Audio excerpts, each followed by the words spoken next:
Good morning. Yes, and this is chapter is physical features of India. Bharat का भौतिक स्वरूप। But सब लोग जानते हैं कि भारत विभिन्न स्थल आकृतियों का एक बहुत बड़ा देश है। और आप किस प्रकार के क्षेत्र में रहते हो? अगर आप मैदानी भाग में रहते हो तो आपको अपने जो एरिया है उसको अच्छी तरह से जानकारी होगी। इसी तरह से अगर आप if you live in hilly region, the rugged terrain with the mountains and valleys are common features. अगर आप हिमालयी क्षेत्र में, पहाड़ियों के क्षेत्र में रहते हो तो उसकी जानकारी भी आपको बहुत अच्छी तरह से ही पता होगी, पहाड़ियों की कौन सी पहाड़ी कहाँ तक फैली हुई है।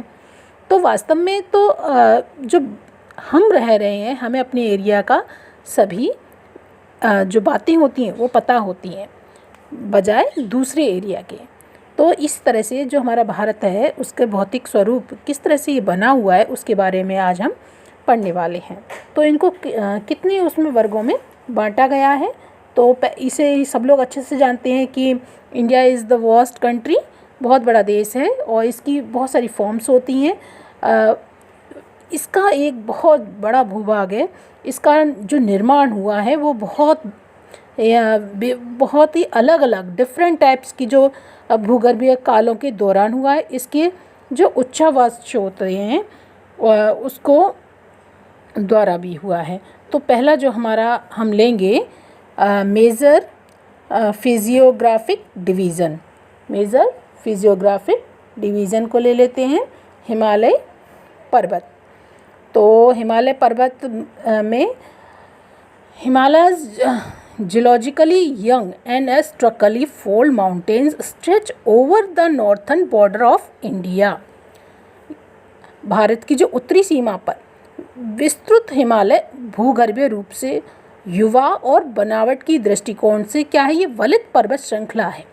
ये पर्वत जो श्रृंखला है पश्चिम पूर्व दिशा में सिंधु से लेकर जो ब्रह्मपुत्र है वहाँ तक फैली हुई हैं।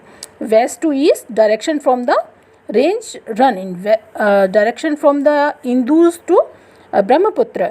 The Himalayas represented the loftiest and one of the most rugged mountain barriers of the world.